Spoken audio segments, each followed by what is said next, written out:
নমস্কাৰ ছাত্ৰ ছাত্ৰীসকল আজিৰ এই ভিডিঅ'টোত ক্লাছ 6 ৰ গণিতৰ অনুশীলনী 1 ৰ যিখিনি পিছত আছে তোমাৰ 1D ৰ আগত যিখিনি বেসিক আছে সেইখিনি আমি আলোচনা কৰিম বেসিক ভিডিঅ' মই প্ৰতিটো ভিডিঅ'তে তোমাৰ আপলোড দিও প্ৰতিটো চেপ্টাৰতে তোমালোকে ভালদৰে চাই লবা বেসিক ভিডিঅ' কেইটা এতিয়া ইয়াত দিয়া আছে তোমাৰ আনুমানিক আৰু নিকটমান আসন্নমান এতিয়া আনুমানিক আৰু নিকটমান হৈছে তোমাৰ আমি যিবিলাক অনুমান কৰি কওঁ অৰ্থাৎ কেতিয়াবা আমি মিলাই দিও ধৰা তোমাৰ হাতত তোমাৰ 98 টকা আছে সেইটো তোমালোকে কলে লগৰ এজনক কলে কি বুলি কবা তোমালোকে 98 নকয় কিছুমানে কব পাৰা ধৰি লোৱা মোৰ তাত 100 টকা আছে তেনেকুৱাকে তোমালোকে কৈ পাইছা ঠিক তেনেকে আমি এনেকুৱা শব্দবিলাক আমি ব্যৱহাৰ কৰি থাকো যে মোটামুটি মোৰ তাত 1000 টকা আছে ফুৰিবলৈ যাবৰ মোৰ তাত 1000 টকা আছে হয়তো তোমাৰ তাত তোমাৰ 1000 ৰ ওপৰতো থাকিব পাৰে 1000 ধৰা তোমাৰ 100 টকা আছে কিন্তু তুমি সেই 100 টকাটো নকৈ বিনে কি কৰিছা মোটামুটিকৈ মোৰ তাত 1000 টকা আছে বুজি পাইছা ঠিক তেনেকৈ ইয়াত ধুনিয়াকৈ দিয়া আছে ইয়াত 1 2 3 তিনিটা উক্তি দিয়া আছে মই ইয়াৰে এটা পঢ়ি দিছো চোৱা 11000 ৰ ওচৰা ওচৰি বিহু নাচনীয়ে সৰু সজাই ইন্দিৰা গান্ধী খেলপথাৰত একেলগে নাচিব এতিয়া জবাবটো এইটো হৈয়ে গল তোমালোকে গম পাইছাই 11000 বিহু নাচনীয়ে নাচিছিলে এতিয়া ইয়াত কৈছে যে 11000 ৰ ওচৰা ওচৰি বিহু নাচনীয়ে ওচৰা ওচৰি এইটো শব্দ দেখিছা তোমালোকে কি কৰিছে সৰু সজায়ৰ ইন্দিৰা গান্ধী খেলপথাৰত একেলগে কি কৰিব নাচিব এতিয়া চোৱা ওচৰা ওচৰি মানে একেবাৰে 11000 নহব পাৰে পাইছা বুজি ইয়াত তলত হেতু দিয়া আছে চোৱা ইয়াত তলত কি দিছে ইয়াত ওচৰা ওচৰি প্ৰায় আৰু মোটামুটি শব্দ কেইটাই ইয়াত তিনিটা শব্দ আছে এক্সট্ৰা কৰি এটা আছে ওচৰা ওচৰি এটা আছে তোমাৰ প্ৰায় আৰু এটা আছে মোটামুটি এই শব্দ কেইটাই কি হ'ব সঠিক সংখ্যা একোটা প্ৰকাশ নকৰে অৰ্থাৎ এই সংখ্যা কেইটাই তোমাৰ কি কৰিব সঠিক সংখ্যা এটা প্ৰকাশ নকৰে বুজি পাইছা অৰ্থাৎ তোমাৰ 11000 বুলি কোৱাৰ লগে লগে একেবাৰে 11000 নহব পাৰে ইয়াত চোৱা আনহাতে 11000 ৰ ওচৰা ওচৰি বিহু নাচনী 10978 বা তোমাৰ 11025 হ'ব পাৰে অৰ্থাৎ একেবাৰে 11000 হ'ব তেনেকুৱা কথা নহয় 11000 ৰ ওচৰা ওচৰি অৰ্থাৎ তোমাৰ অলপ বেছি হ'ব পাৰে বা অলপ কম হ'ব পাৰে বুজি পাইছা অৰ্থাৎ সংখ্যাটো অলপ কম বেছি হ'ব পাৰে কিন্তু সঠিক নহয় বুজি পাইছা যেটো দিয়া আছে এটো এক্সাক্ট নহয় তাতকৈ অলপ কম বা বেছি হ'ব পাৰে এতিয়া তাৰ পিছত কি দিছে চোৱা যে উল্লেখিত সকলো উক্তিতে প্ৰতিটো সংখ্যাকে আন এটা সংখ্যাৰ দ্বাৰা প্ৰতিস্থাপিত কৰা হৈছে অৰ্থাৎ ইয়াৰ ওপৰত যেকিটা উক্তি দিয়া আছে এই তিনিটা ইয়াত কি কৰিছে প্ৰতিটো সংখ্যাকে আন এটা সংখ্যাৰ দ্বাৰা প্ৰতিস্থাপিত কৰা হৈছে অৰ্থাৎ ইয়াত তোমাক কি বুজাব বিচাৰিছে চোৱা ইয়াৰ পিছত আৰু কি দিছে যেটো উল্লেখিত সংখ্যাটোৰ নিচে ওচৰৰ সংখ্যা বা সংখ্যাটোৰ এটা আসন্নমান মানে কি কৈছে তোমাৰ ইয়াত যেকিটা দিয়া আছে ওপৰত ইয়াতে চোৱা প্ৰথমতে ব্যৱহাৰ কৰিছে তোমাৰ ওচৰা ওচৰি শব্দটো তাৰপিছত প্ৰায় 15 নিযুত বুলি কৈছে বুজি পাইছা আৰু কি কৈছে ভাৰতৰ অৰণ্য মানৱ যাদৱ পায়েং এটো তোমালোকে মনত ৰাখিবা যাদৱ পায়েং তেওঁ এখন কি কৰিছিলে অৰণ্য বনাইছিলে সো তোমালোকে অৰণ্যৰ নাম কমেন্ট কৰি জনাবা সকলোৱে জানিব লাগে এইটো এতিয়া তেওঁ 40 বছৰৰ ভিতৰত কি কৰিছে মোটামুটি 4 লাখ গছ পুলি ৰুইছিল বুজি পাইছা মোটামুটি শব্দ ইউজ কৰিছে ইয়াতে 4 লাখ নহব পাৰে 4 লাখতকৈ বেছি হ'ব পাৰে নতুবা 4 লাখতকৈ অলপ কম হ'ব পাৰে বুজি পাইছা এতিয়া হেতুৱে কৈছে উল্লেখিত সকলো উক্তিতে প্ৰতিটো সংখ্যাকে আন এটা সংখ্যাৰ দ্বাৰা প্ৰতিস্থাপিত কৰা হৈছে যেটো উল্লেখিত সংখ্যাটোৰ নিচে ওচৰৰ বা সংখ্যাটোৰ এটা আসন্নমান মানে কি কৈছে ধৰা তোমাৰ এক্সাক্ট যেটো মান আছিল ধৰা যাদৱ পায়েঙে কি কৰিছে 3,80,000 গছ পুলি ৰুইছে কথাটো কৈছো মই তোমালোকক ৰোৱাৰ লগে লগে তাত কি কৰিছে 3,80,000 ক 4 লাখ বুলি কৈছে পাইছা বুজি হেতু কথাই কৈছে যে প্ৰতিটো সংখ্যাকে আন এটা সংখ্যাৰ দ্বাৰা প্ৰতিস্থাপিত কৰিছে নতুবা আৰু কি দিছে চোৱা যেটো উল্লেখিত সংখ্যাটো নিচে ওচৰৰ সংখ্যা নতুবা তোমাৰ ধৰা তোমাৰ 3,80,000 এটো 4 লাখৰ ওচৰৰ সংখ্যা সেই কাৰণে আমি 4 লাখ বুলি দি দিছো যাতে আমাৰ নিজৰ কোৱাত সুবিধা হয় বুজি পাইছা যেনেকৈ আমি 98 টকা থাকিলে কি কম মোটামুটি 100 টকা আছে মোৰ তাত বুজি পাইছা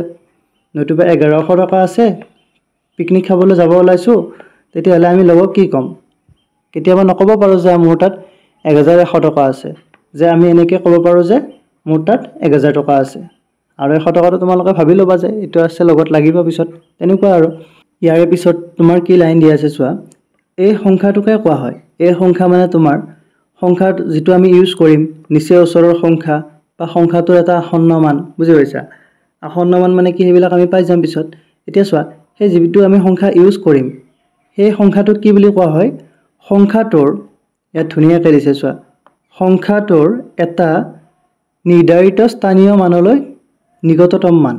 অৰ্থাৎ আমি যেটো ইউজ কৰিম যেটো সংখ্যা ইউজ কৰিম ধৰা তোমাৰ ইয়াতে 11000 সংখ্যাটোৰ কথা কৈছো সেই 11000 সংখ্যাটো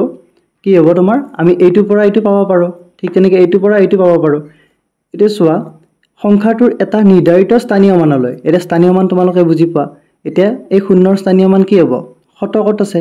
তাৰপিছত একটো ক'ত আছে তোমাৰ হাজাৰত আছে আৰু ইফালে একটো তোমাৰ কিহত আছে 10000ত আছে বুজি পাইছা সেইটো আছিল তোমাৰ স্থানীয় মান পাঁচটো তোমাৰ এককত আছে তেনেকুৱা সো সংখ্যাটোৰ এটা নিৰ্ধাৰিত স্থানীয় মানলৈ নিকটতম মানে তোমাৰ আমি যিবিলাক সংখ্যাৰ তোমাৰ অনুমান কৰিম সেইটো তোমাৰ এটা নিৰ্ধাৰিত স্থানীয় মানলৈ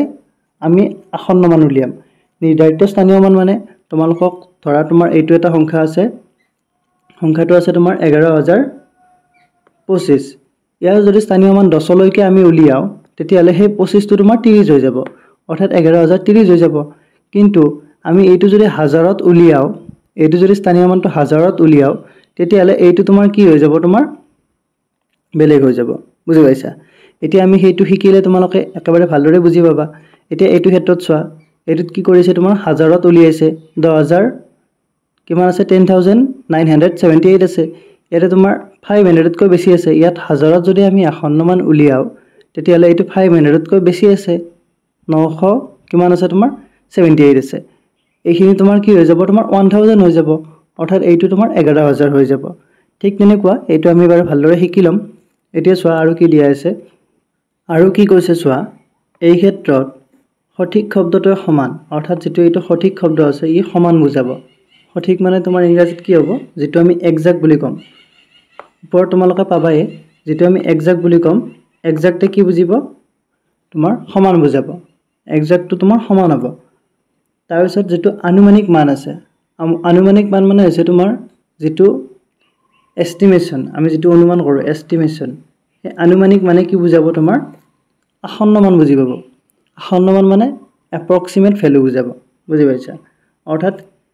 এইখিনি প্ৰায় একেই হ'ব সঠিক শব্দটোৱে সমান বুজাব প্ৰায় সমান একেই বুজি পাইছা ইকুৱেল এই দুটা শব্দ ঠিক তেনেকৈ তোমাৰ আনুমানিক মানে কি বুজাব আসন্ন মান বুজাব অৰ্থাৎ তোমাৰ এপ্ৰক্সিমেটেড ভ্যালু বুজাব আসন্ন মান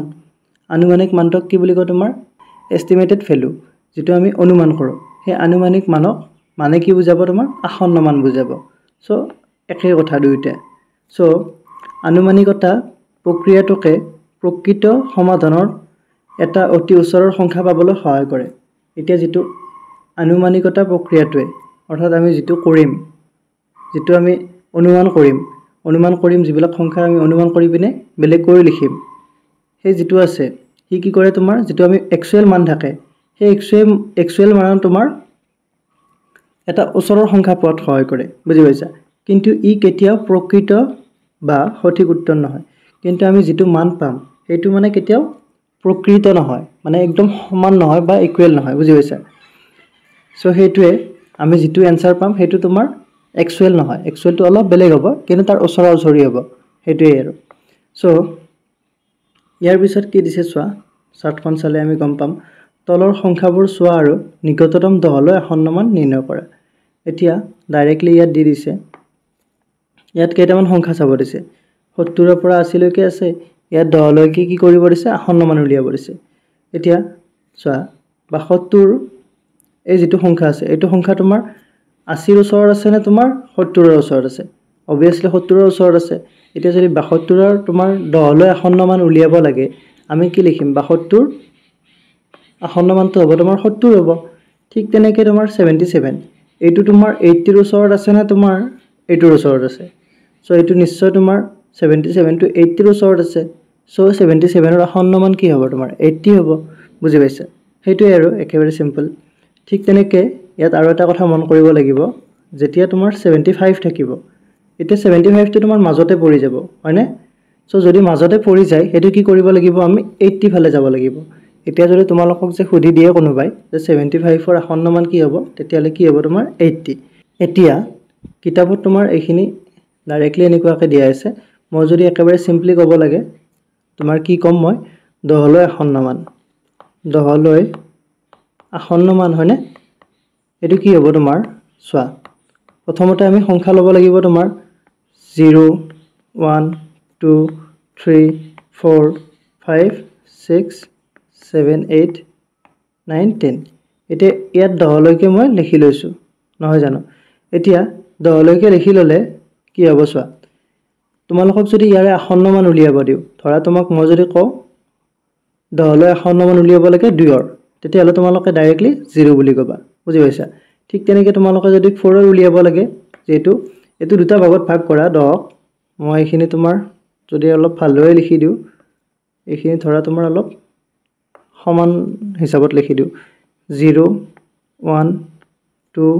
3 4 5 6 7 8 9 10 এতিয়া চোৱা ইয়াতে মাজৰ মানটো কি হ'ব তোমাৰ মাজৰ মানটো হ'ব 5 হয়নে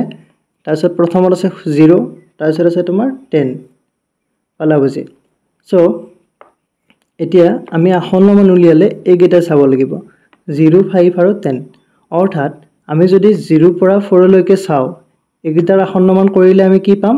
সদায় 0 এ পাম পাইছা বুজি সো এগিটা যদি আমি আসন্ন মান কৰিব লাগে আমি সদায় 0 এ পাম এতিয়া আৰু যদি আমি তোমাৰ 6 ৰ পৰা 10 লৈকে চাও এগিটাৰ আসন্ন মান উলিয়ালে আমি 10 এ পাম কিন্তু ইয়াত এটা কথা হ'ল যে যেটো 5 আছে 5 টো তোমাৰ 0 আৰু 10 ৰ মাজতে থাকিব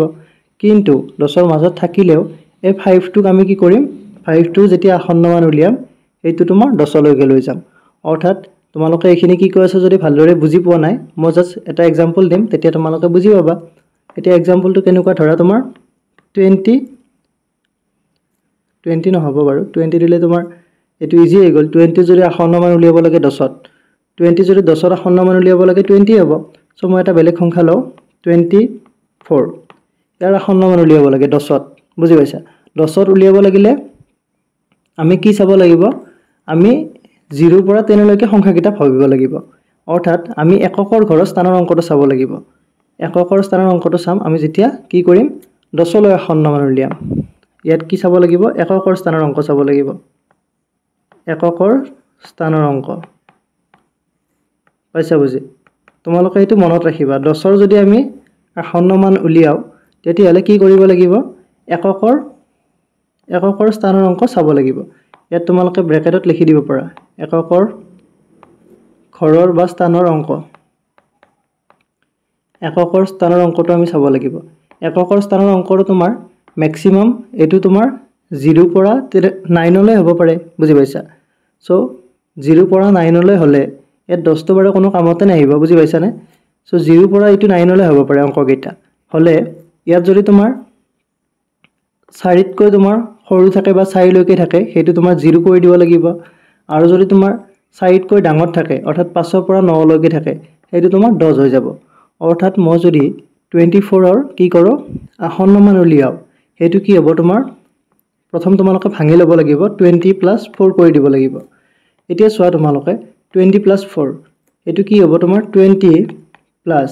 এতিয়া 4 টো চোৱা 4 টো তোমাৰ যেহেতু 5 তকৈ সৰু তেতিয়ালে এটো 0 হৈ যাব অৰ্থাৎ 24 ৰ আসন্ন মান কি হ'ব তোমাৰ এটো হ'ব তোমাৰ 20 হ'ব ঠিক তেনেকে আমি যদি 24 নলৈ পিনে মই লও তোমাৰ 28 এটো কি হ'ব এটো তোমালোকে ভাঙি দিয়া 20 + 8 ত 8 ত আমি কিয় ভাঙি দিছো 20 + 8 কাৰণ আমি 10 লৈ আসন্ন মান উলিয়াইছো 10 লৈ যেতিয়া আসন্ন মান উলিয়াম তেতিয়া আমি কেৱল প্ৰথম অংকটো চাম এককৰ স্থানৰ অংকটো চাম মনত ৰাখিবা এতিয়া 20 + 8 কৰিলে কি হ'ব তোমাৰ 20 প্লাস এতিয়া মন কৰিবা তোমালোকে মন কৰিব লাগিব যে যেটো 8 আছে এই 8 টো কি হয় 8 টো তোমাৰ 5 তকৈ ডাঙৰ হয় আমি ইয়াত 5 টো মাজত লৈ যাব লাগিব 5 তকৈ ডাঙৰ হয় 8 টো যদি 5 তকৈ ডাঙৰ হয় এটো তোমাৰ ডাইৰেক্টলি 10 লিখি দিয়া অৰ্থাৎ 20 + 10 হ'ব 30 হ'ব ঠিক তেনেকে এটো যদি 4 আছে 4 টো তোমাৰ কি হয় 5 তকৈ কি হয় 4 টো তোমাৰ 5 তকৈ সৰু হয় সৰু হোৱাৰ লগে লগে এইটো 0 হৈ যাব অৰ্থাৎ আমি ইয়াতে মাজৰ মানটো 5 হিচাপে লৈ যাব লাগিব বুজি পাইছা তোমালোকে 5 টোক ইগনোৰ কৰিব নোৱাৰা 5 এই 5 টোৰ ওপৰত ডিপেন্ড কৰি পিনে গোটেইখিনি হৈ যাব বুজি পাইছা সো মই তোমালোকক এক্সট্ৰা কৰি এইটো বুজাই দিলো এক্সট্ৰা পেজত কিবা যদি ডাউট আছে কমেন্ট কৰি জনাবা এতিয়া 10 লৈ এখন নম্বৰ উলিয়ালো আমি নিকটতম 10 লৈ অৰ্থাৎ 10ৰ ওচৰলৈ এতিয়া ইয়াত চোৱা নিকটতম 100 লৈ এখন নম্বৰ এতিয়া যেতিয়া 100 লৈ এখন নম্বৰ আছে 100 লৈ মানে হৈছে তোমাৰ আমি 0 পৰা 100 লৈকে চাব লাগিব অৰ্থাৎ আমি 50 টো মাজৰ মান হিচাপে লৈ যাব লাগিব বুজি পাইছা ইয়াত চোৱা 220 আছে 220 ৰ এখন নম্বৰ কি হ'ব 200 হ'ব এতিয়া আমি কি চাম তোমাৰ এটো চোৱা 0 10 20 30 40 50 60 70 80 90 তাৰছত ইফালে 00 আছে বুজি পাইছা অৰ্থাৎ ইয়াত 50 টো হ'ব মাজৰ মান এতিয়া 220 টো তোমাৰ 200 ত যাব ঠিক তেনেকৈ 280 টো তোমাৰ 300 ত যাব 250 টো তোমাৰ 300 ত যাব সিম্পল এটা উদাহৰণ দিছে চোৱা 329 ৰ নিকটতম সংখ্যাটো কি হ'ব 300 হ'ব কাৰণ এটো তোমাৰ 50 তকৈ সৰু আছে 29 টো কাৰণ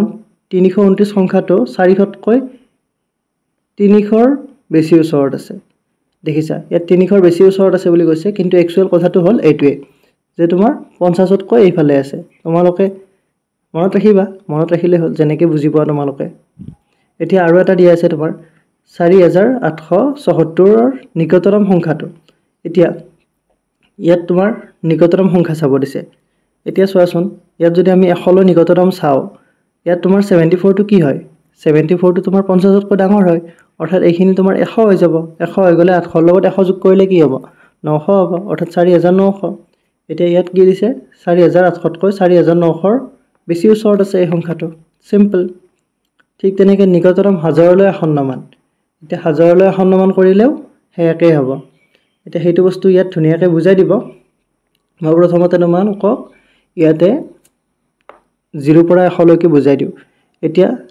100 লৈ এখন মান এটো তোমালোকক বুজাই দিও ইয়াতে কিতাপতকৈ ভালদৰে বুজাই দিও অলপ আসন্ন মান এতিয়া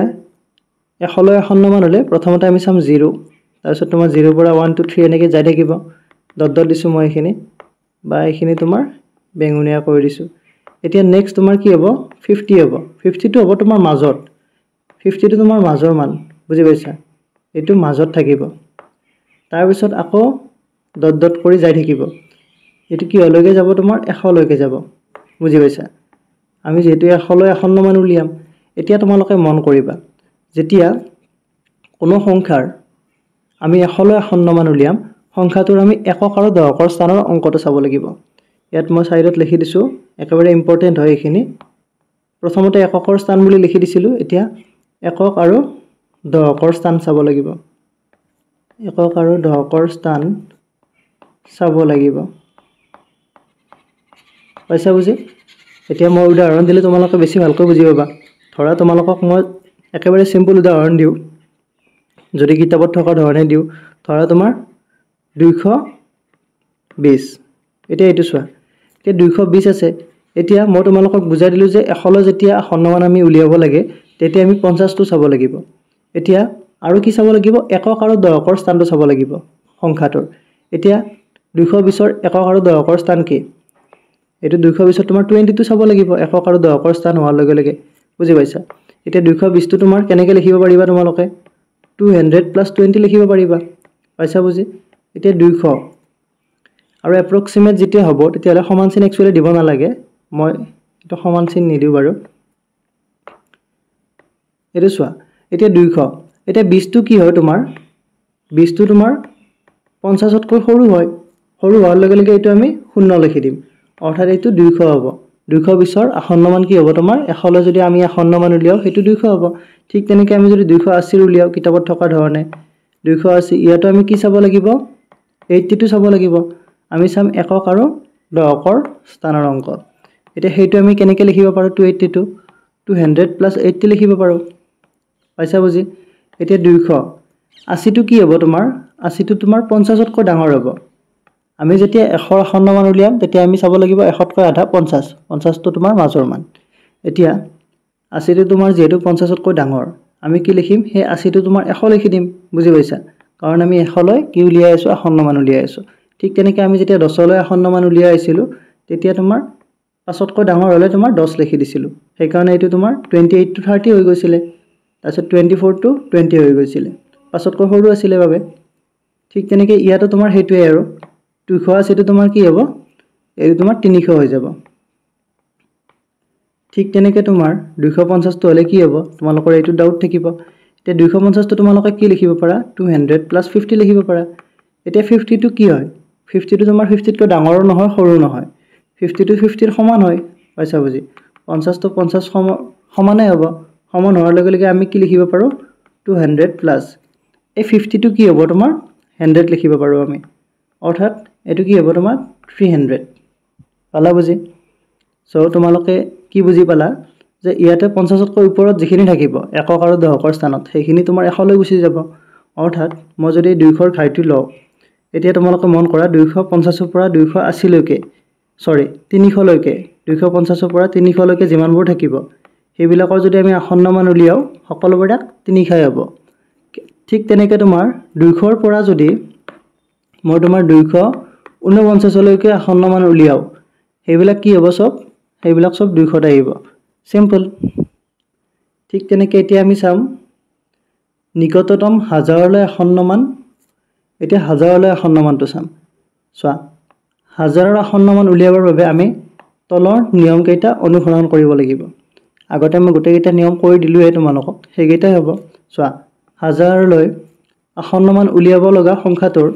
হাজাৰৰ স্থানৰ অংকটোৰ ঠিক সোঁকাষত থকা শতকৰ অংকটো পৰীক্ষা কৰিব লাগিব অৰ্থাৎ আমি ইয়াতে কি কৰিছিলো চোৱা 10 লৈ যেটো আসন্ন মান উলিয়াইছিলো তোমাৰ 10 ৰ যেটো স্থান আছিল 10 স্থানৰ যেটো সোঁকাষত অংক আছিল অৰ্থাৎ সোঁকাষত মানে ইয়াত 0 হ'ব এই 0 ঠাইত যেটো যিবিলাক সংখ্যা হ'ব ধৰা তোমাৰ ইয়াতে ধৰ 4 হ'ল ইয়াতে তোমাৰ 8 হ'ল এটা আমি পৰীক্ষা কৰিব লাগিব ঠিক তেনেকৈ 100 লৈ যেতিয়া আসন্ন মান উলিয়াইছিলো তেতিয়ালে কি চাইছিলো আমি শতকৰ স্থানৰ যেটো সোঁফালে থকা অংক এতিয়া শতকৰ স্থানৰ সোঁফালে কি আছে তোমাৰ শূন্য দুটা আছে ইয়াতে কিন্তু ইয়াতে তোমাৰ এইটো আছে ইয়াতে এইটো আছে আমি হেতু চেক কৰিছিলো ইয়াত ধুনিয়াকৈ বুজাই দিছে হেতুৱে আৰু যে হাজাৰৰ স্থানৰ অংকটোৰ ঠিক সোঁকাষত থকা শতকৰ অংকটো পৰীক্ষা কৰিব লাগিব যদি শতকৰ স্থানৰ অংকটো অৰ্থাৎ যেটো শতকৰ স্থানত অংক থাকিব হেতু যদি পাছতকৈ কি হয় সৰু হয় পাছতকৈ সৰু হলে কি হ'ব তেন্তে হাজাৰৰ স্থানৰ অংকটোৰ কোনো সলনি নহয় হেনেকৈ থাকিব কিন্তু শতকৰ ঠিক সোঁফালৰ অংক দুটা অৰ্থাৎ দশক আৰু এককৰ স্থানৰ অংক দুটাৰ প্ৰতিটোৰে স্থানত 0 ৰে প্ৰতিস্থাপন কৰিব লাগিব অৰ্থাৎ ইয়াত কি কৈছে চোৱা মই যদি তোমালোকক ইয়াতে উদাহৰণ দি বুজাই দিও ইয়াত জাস্ট এনে লিখি দিছো এটা চোৱা ইয়াতে ধৰা তোমাৰ 2320 আছে 20 থাকিলে এটুক যদি মই কি কৰো আসন্ন মান উলিয়াও এটা চোৱা পাছতকৈ সৰু হ'ব এটো বুজি পাইছা ইয়াত শতকৰ স্থানত কি আছে তোমাৰ 3 টো আছে ইয়াত 3 টো কি হ'ব তোমাৰ পাছতকৈ সৰু হ'ব সো ইয়াত কি কৈছে চোৱা যদি শতকৰ স্থানৰ অংকটো পাছতকৈ সৰু হয় তেন্তে হাজাৰৰ স্থানৰ অংকটোৰ কোনো সলনি নহয় অৰ্থাৎ হাজাৰৰ স্থানত কি আছে 2 আছে 2 টো তোমাৰ 2 হৈ থাকিব কিন্তু শতকৰ ঠিক সোঁফালৰ অংক দুটা অৰ্থাৎ কি আছে তোমাৰ দশক আৰু এককৰ স্থানৰ অংক দুটাৰ প্ৰতিটোৰে স্থানত 0 ৰে প্ৰতিস্থাপন কৰিব লাগিব অৰ্থাৎ এটো কি হ'ব তোমাৰ হাজাৰত কৰিলে আমি 500 টো মেইন হিচাপে ল'ব লাগিব হেতুৱে কথা ইয়াত কি হৈ যাব তোমাৰ 2000 হৈ যাব অৰ্থাৎ আমি কি কৰিম ইয়াতে 3 2 আৰু 0 এটো কি কৰিব লাগিব 0 কৰি দিব লাগিব বুজি পাইছা 3 to 0 ক আমি 0 কৰিব লাগিব তেতিয়া হে তোমাৰ এটো হ'ব তাৰ পিছত কি কৈছে চোৱা তাৰ পিছত আৰু কি নিয়ম দিয়া আছে চোৱা যদি শতকৰ স্থানৰ অংকটো অৰ্থাৎ যদি শতকৰ স্থানৰ অংকটো পাছতকৈ কি হয় 5 বা পাছতকৈ ডাঙৰ হয় তেন্তে হাজাৰৰ স্থানৰ অংকটোৰ মান 1 বঢ়াব লাগিব আৰু হাজাৰৰ অংকটো ঠিক সোঁফালে থকা শতক বা শতক দশক এককৰ স্থানত 0 প্ৰতিস্থাপিত কৰিব লাগে যদি এইবোৰৰ কোনোবাটো অংক ইতিমধ্যে 0 থাকে তেন্তে হেতু 0 হিচাপে থাকিব অৰ্থাৎ যদি মই এইটো সংখ্যাই লও 2320 এইটো সংখ্যা ললে নহব বেলেগ এটা সংখ্যা লব লাগিব ধৰা মই তোমাৰ এটা সংখ্যা ললো সংখ্যাটো তোমাৰ 4823 এতিয়া এইটো সংখ্যাক যদি মই হাজাৰলৈ কি কৰো আসন্ন মান উলিয়াও ইয়াতে তোমাৰ চোৱা ইয়াত শতকৰ যিটো অংক আছে শতকৰ অংক কোনটো ইয়াতে 8টো 8টো তোমাৰ 5তকৈ ডাঙৰ 5তকৈ ডাঙৰ হলে যিটো হাজাৰৰ স্থানৰ অংক আছে হাজাৰৰ স্থানৰ অংক কি আছে তোমাৰ 4 আছে এতিয়া এই 4টোৰ লগত কি কৰিব লাগিব আমি 1 যোগ কৰিব লাগিব অৰ্থাৎ 4টো আমি 5 কৰিব লাগিব তাৰ পিছত কি কৰিব লাগিব তাৰ পিছত কৈছে যে হাজাৰৰ অংকটোৰ ঠিক সোঁফালে থকা শতক দশক আৰু এককৰ স্থানত শূন্য প্ৰতিস্থাপিত কৰিব লাগে অৰ্থাৎ বাকি যিবিলাক তোমাৰ আছে এইগিটা আমি কি কৰিব লাগিব শূন্য কৰি দিব লাগিব আমি জাস্ট চাব লাগিব যে এই 8টো তোমাৰ 5তকৈ ডাঙৰ নে সৰু যদি ডাঙৰ হৈছে বাকিগিটা শূন্য কৰি দিব লাগিব আৰু এইফালে তোমাৰ 1 যোগ কৰিব লাগিব +1 অৰ্থাৎ ইয়াতে কি হ'ব তোমাৰ শূন্য তিনিটা হৈ যাব অৰ্থাৎ ইয়াৰে আসন্নমান হ'ব তোমাৰ 5000 বুজি পাইছা সো ইয়াতে এইগিটা নিয়মে দি দিছিলে তাৰ পিছত তোমাৰ কোৱেশ্চন আছে এতিয়া চোৱা 2 নম্বৰ পইণ্টত অলপ ভুল হৈ আছিল এই কাৰণে এইখিনি শুধৰাই দিছো যাতে তোমালোকৰ ডাউট নাথাকে চোৱা ইয়াত কি দিয়া আছিল যদি শতকৰ স্থানৰ অংকটো 5তকৈ সৰু হয় 5তকৈ সৰু হলে কি হয় হাজাৰৰ স্থানৰ অংকটোৰ কোনো সলনি নহয় এইখিনি ঠিকই আছিল কিন্তু তাৰ পিছত কি দিয়া আছিল তোমাৰ যে তোমাৰ একক আৰু দশকৰ অংককেইটা শূন্য হয় কিন্তু একচুয়ালি কি দিব লাগিছিল যে শতক দশক আৰু এককৰ স্থানত যিখিনি আছে সেইখিনি গোটেইখিনি শূন্য হয় সেইটো দিব লাগে সো হেতুৱে মই ইয়াত দি দিছো এটো লাইনৰ পৰা কপি কৰি দিছো এইখিনি আৰু যে কিন্তু হাজাৰৰ অংকটোৰ ঠিক সোঁফালে থকা মানে যেতিয়া তোমাৰ কি হ'ব 5তকৈ সৰু হ'ব তেতিয়া আমি কি কৰিম কিন্তু কি হ'ব হাজাৰৰ অংকটোৰ ঠিক সোঁফালে থকা অৰ্থাৎ তোমাৰ শতক দশক আৰু এককৰ স্থানত কি হ'ব শূন্য প্ৰতিস্থাপিত কৰিব লাগিব আমি শূন্য বহুৱাব লাগিব অৰ্থাৎ ইয়াত দেখিছা তোমালোকক উদাহৰণ দিছো 2320 ইয়াতে তোমাৰ 3 টো কি হয় 5তকৈ সৰু হয় সেই কাৰণে ইয়াতে আমি কি কৰিছো এগিটাত শূন্য বহুৱাই দিছো সিম্পল সো তোমালোকে এই বুজি পালা এতিয়া ইয়াতে কেইটামান উদাহৰণ দিয়া আছে তোমালোকে চাই লোৱা এগিটা চোৱা 15318 আছে ইয়াতে কি কৰিব দিছে এগিটাক তোমাৰ হাজাৰলৈ নিকটতম আসন্ন মান উলিয়াব দিছে এতিয়া 15318 এটো যদি আমি চাব লাগে ইয়াতে চোৱা যেটো আমাক হাজাৰত উলিয়াব দিছে সেই কাৰণে আমি কি চাম শতকৰ স্থানটো চাম অৰ্থাৎ ইয়াত শতকত কি আছে তোমাৰ 3 আছে বুজি পাইছা শতকত 3 থাকিলে এটো শতকত তোমাৰ 3 আছে পাইছা বুজি সো যদি শতকত 3 থাকে তেতিয়ালে এতিয়া চাব লাগিব এটো 5তকৈ ডাঙৰ নে সৰু এতিয়া তোমালোকে গম পাইছা যে কি হয় 3 টো তোমাৰ 5তকৈ সৰু হয় সৰু হোৱাৰ লগে লগে কি হ'ব তোমাৰ বাকিগিটা গোটেইগিটা 0 হৈ যাব অৰ্থাৎ এগিটা তোমাৰ 0 হৈ যাব অৰ্থাৎ 15318 ৰ নিকটতম আসন্ন মান হ'ব হাজাৰৰ নিকটতম আসন্ন মান এটো হ'ব তোমাৰ 15000 বুজি পাইছা আৰু বাকি উদাহৰণ দুটা চাই লবা এতিয়া ইয়াত তোমাৰ কেইটামান কোৱেশ্চন দিয়া আছে এগিটা চাও আমি কি দিছে তোমাৰ নিজে কৰো আহা সো এগিটা আমাক কৰিব দিছে কোৱেশ্চনটো কি আছে তোমাৰ নিৰ্দেশ দিয়াৰ দৰে তলৰ সংখ্যাবোৰৰ নিকটতম আসন্ন মান উলিওৱা এতিয়া এগিটা আসন্ন মান উলিয়াব দিছে প্ৰথম 1 নম্বৰ তোমাৰ 10ৰ নিকটতম আসন্ন মান তাৰ পিছত তোমাৰ 2 নম্বৰ দিছে তোমাৰ শতকৰ নিকটতম আসন্ন মান আৰু তাৰ পিছত 3 নম্বৰ আছে তোমাৰ হাজাৰৰ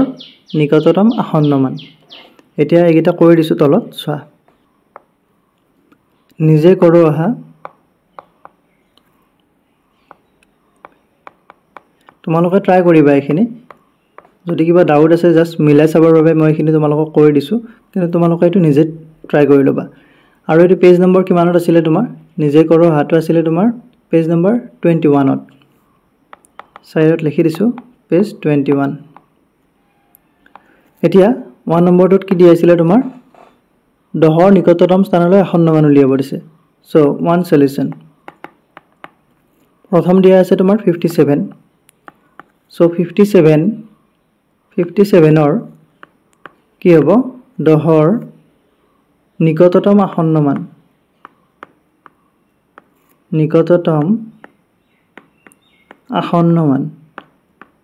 এতিয়া এটো কি হ'ব চোৱা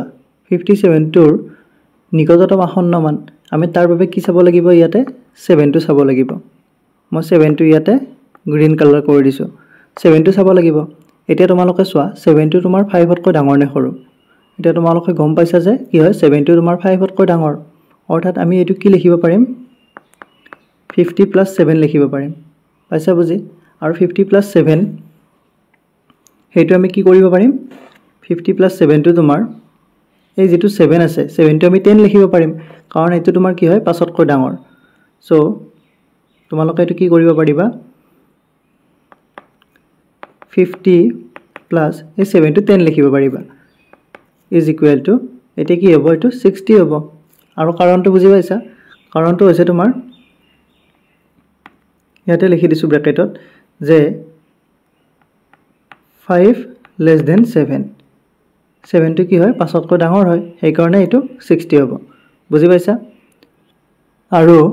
ইয়াতে তোমাৰ সমান চিনটো মই দি নিদিও সমান চিন তোমাৰ ইয়াতে নিদিও ইয়াতে জাস্ট মই কাৰ চিন দি বুজাই দিছো সো 57 ৰ কি হ'ব 10 ৰ নিকটতম হ'ব 60 পাইছা বুজি গেটা স্টেপ কেটা তোমালোকক মই কৰি দিছো যদি তোমালোকে এটো ডাইৰেক্টলি কৰিব বিচাৰা যেতিয়া হলে তোমালোকে সমান 60 দিব পাৰিবা কোনো কথা নাই এতিয়া প্ৰথম স্টেপ হিচাপত মই তোমালোকক এটো বুজাই দিছো ধুনিয়াকে নেক্সট স্টেপত মই ডাইৰেক্টলি কৰি দিম আনসাৰ কেটা সো ইয়াৰ পিছত কি আছে তোমাৰ 62 সো 62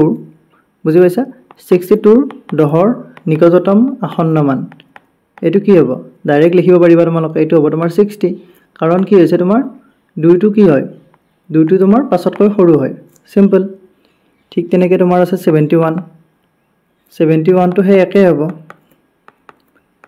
71 টো কি হ'ব তোমাৰ 70 কাৰণটো কি হ'ব তোমাৰ 1 টো 5 তকৈ সৰু হ'ব ঠিক তেনেকৈ আৰু এটা আছে তোমাৰ 94 ৰ 10 ৰ নিকটতম আসন্ন মান কি হ'ব তোমাৰ 90 হ'ব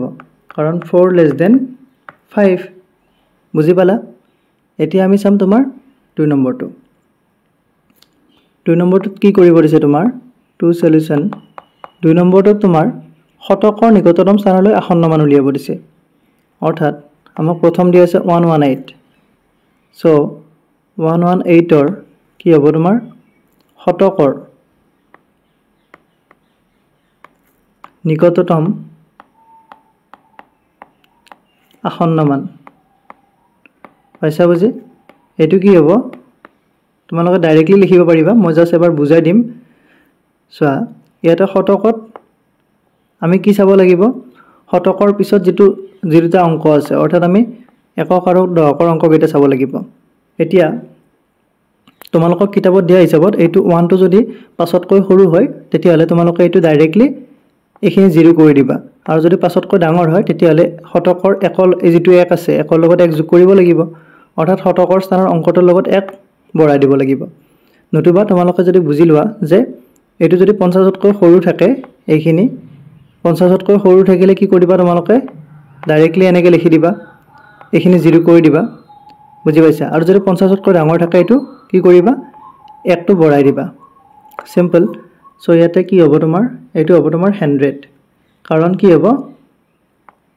ইয়াতে যেটো শতকৰ আছিলে শতকৰ স্থানৰ অংকটো ইয়াত মন কৰিবা ইয়াত যেটো মই তোমাৰ 2 দিছো ইয়াত যেটো মই তোমাৰ 5 2 1 আৰু 4 দিছো হেতু এককৰ স্থানৰ অংক তোমালোকে লিখি দিব পাৰিবা ইচ্ছা কৰিলে এককৰ স্থানৰ অংক 2 টো তোমাৰ 5 তকৈ সৰু হেতু তোমালোকে লিখি দিব পাৰা এটো মই ইয়াতে এটাত লিখি দিছো তোমালোকে বাকি কেইটাটো লিখি লবা ইয়াতে মই এটাত লিখি দিছো যে সোৱা এইখিনি এটাত লিখি দিম মই এককৰ কি হ'ব তোমাৰ এককৰ স্থানৰ অংকটো এককৰ স্থানৰ অংকটো কি হৈছে তোমাৰ 2 টো তোমাৰ কি হয় 5 তকৈ সৰু সেই কাৰণে ঠিক তেনেকৈ তোমাৰ বাকি কেইটাটো এই কেইটাটো একে লিখিব লাগিব ঠিক তেনেকৈ আমি চাই আছো তোমাৰ 118 বুজি পাইছা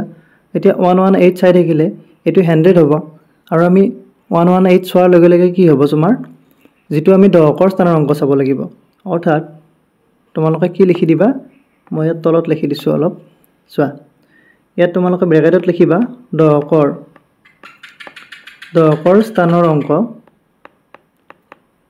স্থানৰ অংকটো কি হ'ব তোমাৰ 1 টো কি হয় 5 তকৈ সৰু হয় সেই কাৰণে এটো 100 হ'ব বুজি পাইছা ঠিক তেনেকৈ তোমাৰ নেক্সট দিয়া আছে 265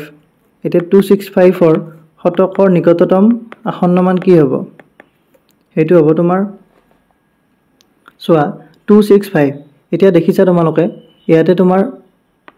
6 টো কি হয় 6 টো তোমাৰ 5 তকৈ ডাঙৰ হয় অৰ্থাৎ এটো কি হৈ যাব তোমাৰ 300 হৈ যাব এটো হ'ব তোমাৰ 300 ডাইৰেক্টলি তোমালোকে লিখিব পাৰিবা আৰু এইটো কি লিখিবা দশকৰ স্থানৰ অংক অৰ্থাৎ এইটো লাইনে লিখি দিব লাগিব ওপৰত যেটো লিখি দিলো দশকৰ স্থানৰ অংক এইটো কি হ'ব তোমাৰ 6 টো কি হয় 5 তকৈ ডাঙৰ হয় 5 less than 6 বুজি পাইছা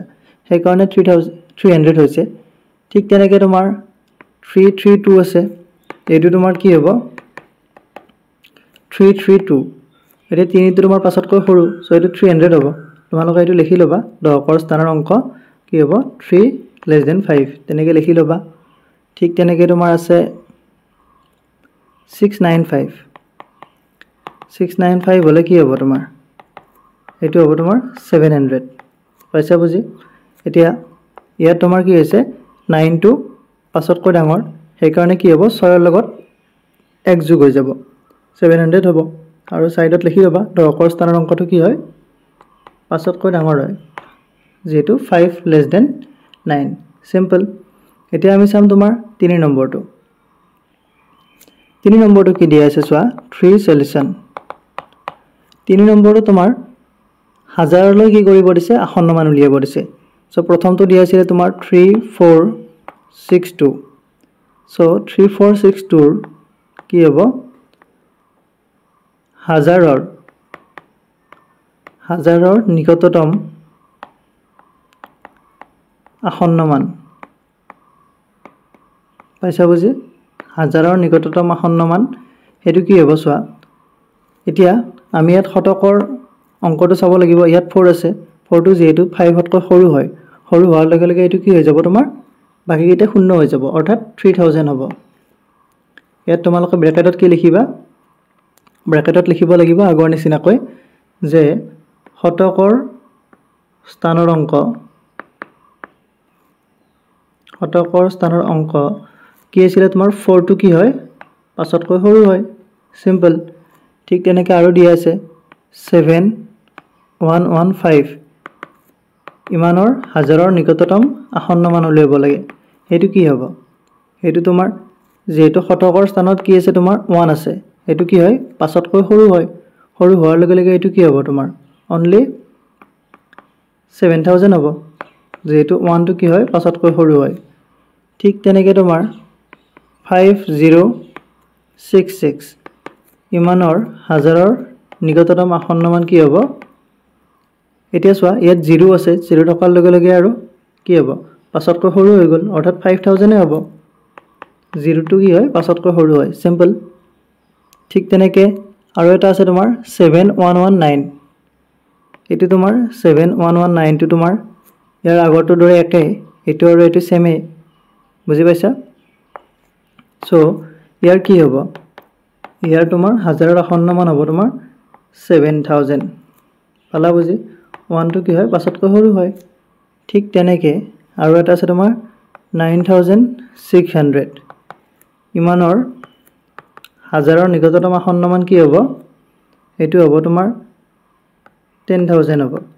বুজি পাইছা 9 লগত 1 যোগ কৰি দিয়া 10000 হৈ যাব পালা বুজি আৰু এটো কিয় হ'ব কাৰণ শতকৰ যেটো স্থানত অংক আছে হেতু আছে তোমাৰ 6 আছে 6 টো কি হয় তোমাৰ 5 তকৈ ডাঙৰ হয় সিম্পল সো এইখিনি আমাক কৰিব দিছিলে এতিয়া এইখিনি হৈ গ'ল বাৰু ইয়াৰ পিছত কি আছে চোৱা আমি এইকেইটা কোৱেশ্চন কৰিলো এতিয়া দিয়া আছে পৰিস্থিতি সাপেক্ষে কৰা মোটামুটি হিচাপ এতিয়া তোমালোকক যে এইবিলাক দিয়া আছে তোমালোকৰ এইবিলাক ৰিয়েল লাইফত কেতিয়াবা কমন আহিব সেই কাৰণে দিছে তোমালোকে কিছুমান হিচাপত কি কৰিব পাৰিবা হিচাপ নিকাছত তোমালোকে সহজে কৰিব পাৰিবা সো পৰিস্থিতি সাপেক্ষে কৰা মোটামুটি হিচাপ ইয়াত উদাহৰণ দিছে ডাইৰেক্টলি মই উদাহৰণখিনি চাম ইয়াত ভিতৰত যিবিলাক লিখা আছে তোমালোকে পঢ়ি চাবা এতিয়া ইয়াত কি দিছে চোৱা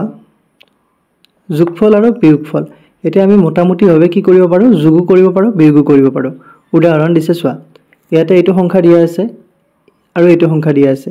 ইহতৰ আসন্ন যোগফল উলিয়াইছে ইয়াতে চোৱা এটো কিমান আছে তোমাৰ 3,93,432 এটো কি কৰিছে তোমাৰ লাখলৈ যেহেতু কি কৰিছে আসন্ন মান উলিয়াইছে সেই কাৰণে এটো কি হৈ যাব তোমাৰ 4 লাখ হৈ যাব কাৰণ লাখলৈ উলিয়ালে আমি কি চাব লাগিব হাজাৰত চাব লাগিব বুজি পাইছা আমি 50000 অৰ্থাৎ তোমাৰ 10000ৰ যেটো স্থানীয় মান আছে তাত আমি কি কৰিব লাগিব চাব লাগিব যদি 5তকৈ ডাঙৰ থাকে তেতিয়াহলে কি হৈ যাব 3 ৰ লগত 1 যোগ হৈ যাব সেই কাৰণে এটো কি হৈ গৈছে 4 লাখ হৈ গৈছে ঠিক তেনেকৈ ইয়াৰ আছে 1,83,000 কিমান আছে এটো তোমাৰ 593 ইয়াৰ তোমাৰ 8 টো কি কৰিছে 5তকৈ ডাঙৰ সেই কাৰণে এটো কি হৈ গৈছে 1 টো 2 হৈ গৈছে সো এটোটা যোগ কৰিছে আসন্ন মান উলিয়াই ঠিক তেনেকৈ 2 নম্বৰত কি দিছে চোৱা 5673 আৰু 436 এটা মন কৰিবা ইয়াতে তোমাৰ এটো লাইন ফুল দিয়া আছে এটো লাইন তোমাৰ ফুল হৈ আছে বুজি পাইছা এটো তোমাৰ 436 যদি আমি হাজাৰত আসন্ন মান উলিয়াও হেতু তোমাৰ 0 হৈ যাব পাইছা বুজি সো 0 হলে কিমান হ'ব এটো 6000 এ থাকিব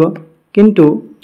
এটো তোমালোকে এনেকুৱাকৈ যদি দিয়া থাকে কোৱেশ্চন বিলাক 436 এটো তোমালোকে হাজাৰত আসন্ন মান উলিয়াবা শূন্য কৰি নিদিবা তোমালোকে এটো কি হৰ উলিয়াব পাৰা এটো তোমালোকে শতকত উলিয়াব পাৰা বুজি পাইছা 100ত তোমালোকে উলিয়াব পাৰা যদি এটো 100ত উলিওৱা তেতিয়াহলে তোমাৰ 4000 হৈ যাব সৰি 400 হৈ যাব এটো যদি তোমালোকে 100ত উলিওৱা তেতিয়াহলে কি হৈ যাব তোমাৰ 400 হ'ব ঠিক তেনেকৈ এটো যদি 100ত উলিওৱা কিমান হ'ব 100ত উলিয়ালে এটো কি হ'ব তোমাৰ এটো 73 আছে 73 টো কি হ'ব তোমাৰ 50তকৈ ডাঙৰ অৰ্থাৎ যেটো 7 আছে এই 7 টো তোমাৰ 5তকৈ ডাঙৰ অৰ্থাৎ এটো কি হৈ যাব তোমাৰ 100 হৈ যাব অৰ্থাৎ এইখিনি কি হ'ব 6 টো তোমাৰ কি হৈ যাব 7 হৈ যাব বুজি পাইছা এটো যেহেতু 5তকৈ ডাঙৰ অৰ্থাৎ এটো যদি আমি 100ত উলিয়াও এটো 100ত কৰিলে কি হ'ব তোমাৰ 5700 তাৰ পিছত বিয়োগ কৰা তোমালোকে 0 0 7 4 গলে 3 5300 হ'ব বুজি পাইছা কিন্তু এটো যদি হাজাৰত আসন্ন মান উলিয়াও 436 ৰ 436 ৰ কি হৈ যাব তোমাৰ 0 হৈ যাব বুজি পাইছা তাৰ পিছত তোমাৰ কি দি আছে চোৱা তাৰ পিছত ইয়াত দুটা পইণ্ট দিছে মনত ৰাখিবা 1 নম্বৰত আছে তোমাৰ সকলো সংখ্যাকে সৰু সংখ্যাটোৰ উচ্চতম স্থানীয় মান আৰু নিকটতম আসন্ন মানত প্ৰকাশ কৰিব লাগে অৰ্থাৎ আমি যেতিয়া কেইটামান সংখ্যা লম এটো সৰু সংখ্যাৰ হিচাপত কৰিব লাগে বুলি কৈছে অৰ্থাৎ এই দুটা সংখ্যা এটো সৰু সংখ্যাত যদি আমি ইয়াত 10 লৈ আসন্ন মান উলিয়াইছো ডাঙৰটো তোমাৰ 10 লৈ আসন্ন মান উলিয়াব লাগে হেতু কথা কৈছে তাৰ পিছত আৰু দিছে 2 নম্বৰত এটা উন্নতৰ আসন্ন মান পাবলৈ সদায় সকলো সংখ্যাকে একে স্থানীয় মানলৈ নিকটতম আসন্ন মান উলিওৱা উচিত অৰ্থাৎ এটা যদি আমি উন্নতম কি কৰিব লাগে ভাল এটা যদি আমি স্থানীয় মান পাব লাগে অৰ্থাৎ নিকটতম আসন্ন মান পাব লাগে তেতিয়াহলে আমি কি কৰিব লাগিব গোটেইকেইটা সংখ্যাকে যেকেইটা সংখ্যাৰ আমি আসন্ন মান উলিয়াম যোগ কৰিম বা বিয়োগ কৰিম সেইকেইটা কি কৰিব লাগে একে স্থানীয় মানলৈ নিকটতম আসন্ন মান উলিয়াব লাগে অৰ্থাৎ আমি ওপৰত যেনেকৈ কৰিলো ইয়াতে তোমাৰ দেখিছা ইয়াতে আমি কি কৰিলো 436ক আমি কি কৰিছো তোমাৰ 100 লৈ আসন্ন মান উলিয়াইছো ঠিক তেনেকৈ এইটোৰো তোমাৰ 100 লৈ উলিয়াইছিলো বুজি পাইছা এতিয়া তোমালোকে যদি এইটো 100 লৈ কৰা এইটো যদি 100 লৈ নকৰা 1000ত কৰা তেতিয়াহলে স্থানীয় মানটো কি হ'ব তেতিয়াহলে মানটো অলপ বেলেগ হ'ব বুজি পাইছা নে সো এটা ভাল আসন্ন মান পাবৰ বাবে কি কৰিব লাগে আমি দুইটা একে কৰিব লাগে অৰ্থাৎ এইটো 100 কৰিছো আমি তলৰটো ওপৰটো 100 কৰিব লাগিব বুজি পাইছা তলৰটো 1000 কৰিছো ওপৰটো 1000 কৰিব লাগে ঠিক তেনেকুৱা হেতু কথা কৈছে তাৰ পিছত কি দি আছে চোৱা আসন্ন মানৰ পূৰণফল এতে উদাহৰণ দিছে চাই লবা তোমালোকে 29 * 68 আছে সো 29 টো ইয়াত 10 লৈ আসন্ন মান লৈছে 30 হৈছে 68 টো 70 হৈছে সো ইজি হৈ গল ঠিক তেনেকুৱা আৰু উদাহৰণ দিয়া আছে তোমালোকে চাই লবা আৰু ইয়াতে দেখুৱাই দিছে তোমালোকক পূৰণটো 193 আসন্ন মান উলিয়াইছে এটো কি হৈছে তোমাৰ 200 32 টো 30 হৈছে সো আসন্ন পূৰণফল কিমান হ'ব 6000 পালা বুজি এতিয়া ইয়াৰ পিছত কি আছে চোৱা তলত দিয়াবোৰৰ আসন্ন মান উলিওৱা এতিয়া ইয়াতে তিনিটা কোৱেশ্চন দিয়া আছে ইয়াৰে আসন্ন মান উলিয়াব দিছে বুজি পাইছা সো এতিয়া এইটো সলিউশনটো কৰি দিছো চোৱা এইটো আছে তোমাৰ পেজ নম্বৰ 25ত সো কোৱেশ্চনটো কি বুলি দিয়া আছে কোৱেশ্চনটো ডাইৰেক্টলি এনে দিয়া আছে যে এস্টিমেট দা ফলোইং অৰ্থাৎ তলত দিয়াবোৰৰ আসন্ন মান উলিওৱা মই ওপৰত কি বুলি লিখিম আসন্ন মান বুলি লিখি দিছো আৰু ইয়াত পেজ নম্বৰ আছিল তোমাৰ 25 পাইছা বুজি সো প্ৰথম 1 নম্বৰত কি দিয়া আছে ওয়ান সলিউশন কোৱেশ্চনটো কি দিয়া আছে তোমাৰ চোৱা কোৱেশ্চনটো আছে তোমাৰ 30,000 to 95 আৰু এটা আছে তোমাৰ 4320 এই দুটাৰ আমি কি কৰিব লাগে আসন্ন মান উলিয়াব লাগে সো প্ৰথমতে আমি প্ৰথম সংখ্যাটো লিখো এটো দি আছে তোমাৰ 30295 সো ইয়াৰে যদি আমি কি কৰো আসন্ন মান উলিয়াও এতিয়া ইয়াত আমাক আসন্ন মানৰ যোগফল উলি গৈছে বুজি পাইছানে দুইটাৰে আমি দুটা সংখ্যা দিয়া আছে সেই দুটাৰ আমি আসন্ন মান উলিয়াই পিনে তাক যোগ কৰিব লাগিব সো প্ৰথমটোৰ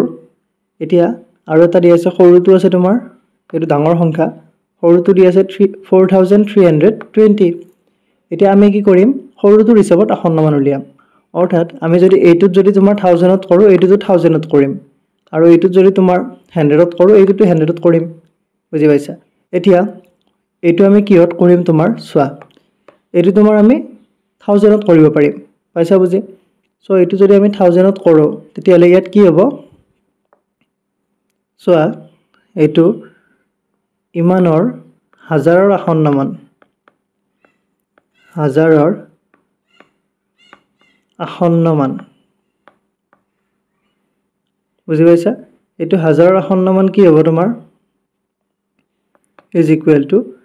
এতিয়া সোৱা ইয়াতে আমি কি চাব লাগিব যদি হাজাৰত উলিয়াও তেতিয়ালে আমি চাব লাগিব তোমাৰ 3 টো চাব লাগিব 3 টো যেটো তোমাৰ 5 তকৈ সৰু এটো কি হৈ যাব তোমাৰ 4000 হ'ব কাৰণটো হৈছে তোমাৰ শতকত 3 টো কি হয় 5 তকৈ সৰু হয় ঠিক তেনেকৈ ওপৰতো কি হ'ব ইমানৰ হাজাৰৰ আসন্ন মান হাজাৰৰ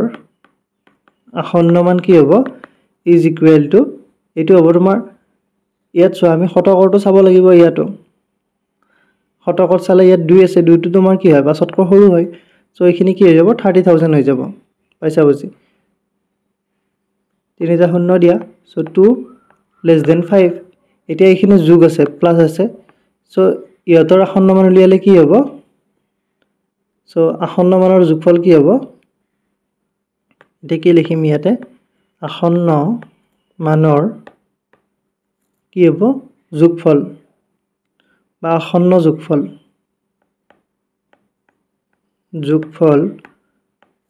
is equal to এটো কি হ'ব তোমাৰ 30000 আৰু 4000 সো 34000 পাইছা বুজি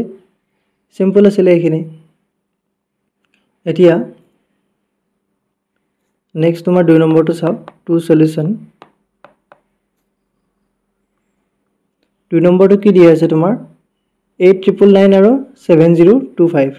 এটো মাইনাস কৰিব দিছে সো ইয়াত 8999 আৰু এটা আছে তোমাৰ 7025 এটা ইয়াতো আমি কি কৰিব পাৰো ইয়াৰ আসন্ন মানটো আমি কিহত উলিয়াব পাৰো তোমাৰ আমি 1000ত উলিয়াব পাৰো নতুবা আমি 100ত উলিয়াব পাৰো পাইছা বুজি এতিয়া ইয়াতো আমি 1000তে আসন্ন মানটো উলিয়াম সো ইমানৰ কি হ'ব হাজাৰৰ আসন্ন মান পাইছা বুজি হাজাৰৰ আসন্ন মান is equal to এটা কমা দিলে হৈ যাব এতিয়া 8999 ইয়াতে কি হ'ব তোমাৰ এতিয়া সোৱা শতকৰটো সোৱা আমি যেটো হাজাৰত উলিয়াই আছো ইয়াত 9 আছে ইয়াত 0 আছে এতিয়া 9 টো যেটো 5 তকৈ ডাঙৰ হৈ যায় ডাঙৰ হলে কি হ'ব তোমাৰ 5 তকৈ ডাঙৰ হলে তোমাৰ 8 ৰ লগত 1 যোগ হ'ব ইয়াতে 9 টো যেটো 5 তকৈ ডাঙৰ এটা হাজাৰৰ স্থানৰ লগত কি হ'ব স্থানৰ লগত +1 হৈ যাব অৰ্থাৎ 8 টো কি হৈ যাব 9 হৈ যাব আৰু ইফালে তোমাৰ 0 তিনিটা কাৰণটো হৈছে তোমাৰ এইটো 5 less than 9 ঠিক তেনেকৈ 7025 আছে এতিয়া 0 টো তোমাৰ 5 তকৈ সৰু সো এটো তোমাৰ 7000 থাকিব 0 less than 5 আৰু এইখিনি তোমাৰ মাইনাস কৰা আছে প্লাস নহয় ইয়াতে মাইনাস আছে অৰ্থাৎ আসন্ন বিয়োগফল হ'ব আসন্ন বিয়োগফল এটো কি হ'ব তোমাৰ is equal to 9000 পৰা 7000 বিয়োগ কৰা কিমান হ'ব 2000 হ'ব সিম্পল এটো বুজি পালা তোমালোকে এতিয়া আমি চাম 3 সলিউশন 3 নম্বৰটো কি দিয়া আছে সোৱা 3 নম্বৰটো তোমাৰ পূৰণ দিয়া আছে সো পূৰণটো তোমাৰ সোৱা আমি প্ৰথমতে 111 দিয়া আছে আৰু এটা আছে তোমাৰ 19 দিয়া আছে এই দুটা পূৰণ কৰিব লাগে সো 111 টো কি হ'ব ইয়াত যদি আমি কি কৰো হাজাৰলৈ সৰি ইয়াত তিনিটা যেটো অংক আছে আৰু ইয়াত দুটা আছে সো আমি কি কৰিম সৰুটো হিচাপত আমি কি কৰিম আসন্ন মানটো উলিয়াম এতিয়া সৰুটোত কি আছে তোমাৰ 19 দিয়া আছে অৰ্থাৎ আমি এইটো কি কৰিম 10 লৈ 51 মান উলিয়াম বুজি পাইছা ঠিক তেনেকৈ সৰুটো যদি 10ত উলিয়াও 1 ৰ আমি কি কৰিম 10ৰ 51 মান উলিয়াম সো 111ৰ 10ৰ 51 মান 10 লৈ 51 মান কি হ'ব ইজ ইকুৱেল টু এতিয়া চোৱা 10 লৈ 51 মান উলিয়াবলৈ আমি কি চাব লাগিব প্ৰথম আমি চাব লাগিব এককৰ অংকটো এতিয়া এইটো যদি তোমাৰ কি হয় 5তকৈ সৰু হয় তেতিয়াহলে এইটো কি হ'ব 0 হৈ যাব আৰু যদি 5তকৈ ডাঙৰ হয় তেতিয়াহলে এইটো কি হ'ব তেতিয়াহলে এইটো কি হৈ যাব তোমাৰ কাষৰটোৰ লগত 1 প্লাস হৈ যাব এতিয়া ইয়াৰ আমি 10 লৈ যেটো 51 মান উলিয়াই আছো এইটো কি হ'ব চোৱা এইটো হ'ব তোমাৰ 110 কাৰণটো হ'ব 1 less than 5 ঠিক তেনেকৈ 19ৰ 10 লৈ 51 মান উলিয়ালে কি হ'ব এটো তোমাৰ 20 হৈ যাব কাৰণটো কি আছে তোমাৰ 5 টো তোমাৰ 9তকৈ সৰু হয় অৰ্থাৎ 95তকৈ ডাঙৰ হেইটোৱে আৰু সো এই দুটা পূৰণ কৰিব লাগিব আশা কৰো এটো বুজি পাইছা এটো তোমাৰ 111 আছিল ইয়াত 10 লৈ 51 মান উলিয়াৰ বাবে আমি এককৰটো চাব লাগিব আৰু এইটো একটো যেটো 5তকৈ সৰু সেই কাৰণে এটো কি হৈ যাব 0 হৈ যাব সিম্পল পাইছা বুজি এতিয়া এইখিনি যেতিয়া আমি 100 লৈ চালো হেতেন এইখিনি 100 লৈ চালে তোমাৰ এই 1 টো যেটো 5তকৈ সৰু সো এইখিনি কি হলহেতেন 11 টো 0 হৈ যাব অৰ্থাৎ 100 হলহেতেন বুজি পাইছা এতিয়া আমি কি লিখিম আসন্ন পূৰণফল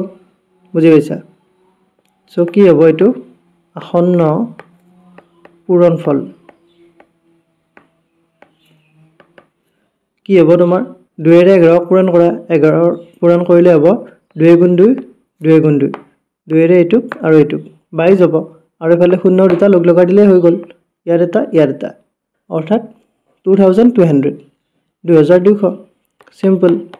এইখিনি আমাক উলিয়াব দিছিলে এতিয়া নেক্সট তোমাৰ আছে ৰোমান সংখ্যা লিখাৰ প্ৰণালী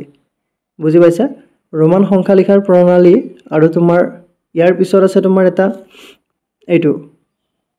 আমি সংখ্যাবিলাক মিলিমিটাৰ সেন্টিমিটাৰ তাৰপিছত মিটাৰ লিটাৰ গ্ৰাম আৰু আছে তোমাৰ কিলোগ্ৰাম এইবিলাকত আমি কেনেকৈ কি কৰিব পাৰো চেঞ্জ কৰিব পাৰো সেইখিনি এতিয়া নেক্সট ভিডিওত কি কৰিম এইখিনি আমি ডিসকাস কৰিম বেসিকৰ তোমাৰ দুটা ভিডিও হ'ব এটো ভিডিওত তোমাৰ ইয়াত ৰোমান সংখ্যাৰ আগলৈকে যিখিনি আছিল সেইখিনি আলোচনা কৰা হ'ল নেক্সট ভিডিওত তোমাৰ ৰোমান সংখ্যাৰ পৰা এইখিনি আলোচনা কৰা হ'ব আৰু যদি তোমালোকে বিচৰা তেতিয়াহলে দুটা ভিডিও মাৰ্জ কৰি পিনে এটা কৰি দিম এটো তোমালোকৰ ওপৰত ডিপেন্ড কৰিব কেৱল তোমালোকে কমেন্ট কৰি জনাবা সো আশা কৰো ভিডিওটো চাই ভালদৰে বুজি পাইছা যদি ভিডিওটো ভাল লাগিছে please like comment share and subscribe কৰি দিবা thank you thanks for watching